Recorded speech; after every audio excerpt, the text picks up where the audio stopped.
और वक्फ कानून पर आरजेडी नेता की धमकी से बिहार की सियासत गर्मा गई है। खगड़िया में तेजस्वी यादव की चुनावी रैली के दौरान आरजेडी के एमएलसी कारी सुहेब ने कहा है कि सरकार बनने पर वे सारे बिल फाड़ देंगे। इस बयान पर अब बीजेपी ने निशाना साधते हुए कहा है कि यही जंगल राज के लक्षण हैं।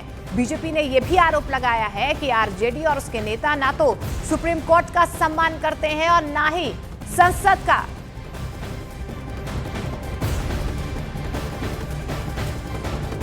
और इस बीच केंद्रीय मंत्री किरेन रिजिजू ने एक्स पर लिखा है कि किसका इलाज करना है, यही जंगल राज के लक्षण हैं और इसे कुचलना है। कांग्रेस और आरजेडी सुप्रीम कोर्ट का सम्मान नहीं करते हैं, वो कभी संसद का सम्मान नहीं करते और खुलेआम लोकतंत्र का अपमान करते हैं। बिहार के लोग उन्हें सबक जरूर सिखाएंगे।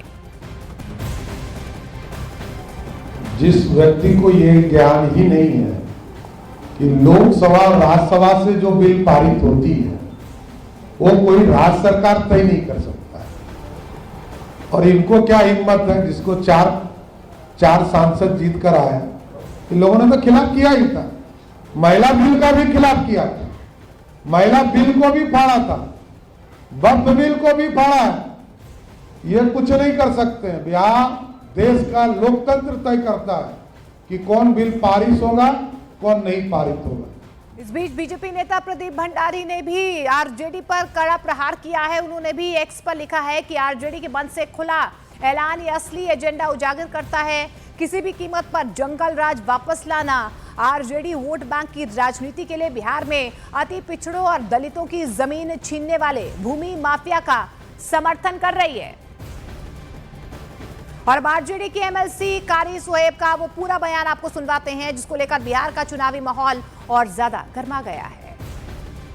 बिहार और देश को बचाने के लिए इस लालटेन छाप को यहां जिताइए, एनडीए को हराइए, महागठबंधन की सरकार बनाइए, तेजस्वी यादव जी मुख्यमंत्री बनेंगे, सारे बिल फाड़ के फेंक दिए जाएंगे, चाहे वो वक्फ बिल हो, कोई बिल हो। यहाँ सिर्फ सरकार होगी और इंसानियत की सरकार होगी, मोहब्बत की सरकार होगी, प्यार और भाईचारे की सरकार होगी। और इस बयान के बाद बीजेपी के साथ साथ जेडीयू ने भी आरजेडी के खिलाफ मोर्चा खोल दिया और कहा है कि वक्फ के नाम पर मुसलमानों को गुमराह करना बंद करें।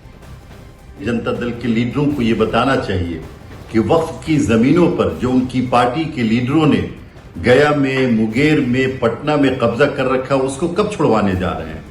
ये कहना बहुत आसान है और लोगों को गुमराह करने की कोशिश एक ऐसे बिल के बारे में जिसमें पार्लियामेंट में जिस बिल को पास कर दिया और अब सुप्रीम कोर्ट में हेयरिंग चल रही है, उस बिल के बारे में ये कहना कि हम उसको फाड़ देंगे, दरअसल बिहार के उन मुसलमानों को गुमराह करने की कोशिश हो रही है जो मुसलमान आज तेजस्वी यादव जी से और पूरे महागठबंधन के लीडरों से ये सवाल कर रहा है कि आपने हमारा वोट तो लिया लेकिन हमारी सियासी हिस्सेदारी खत्म कर दी।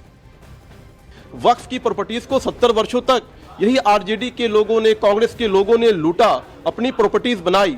आज जब गरीब को उसका हक दिलाया जा रहा है वक्फ अमेंडमेंट कानून के माध्यम से, तो आज ये लोग विरोध कर रहे हैं। विरोध का बड़ा स्पष्ट कारण है, वे नहीं चाहते हैं कि मुस्लिम समाज मुख्य धारा में जुड़े। अगर मुस्लिम समाज मुख्य धारा में जुड़ जाएगा तो लालू परिवार की गुलामी कौन करेगा, लालू परिवार के वोट बैंक कौन बनेगा और लालू परिवार का झोला कौन उठाएगा।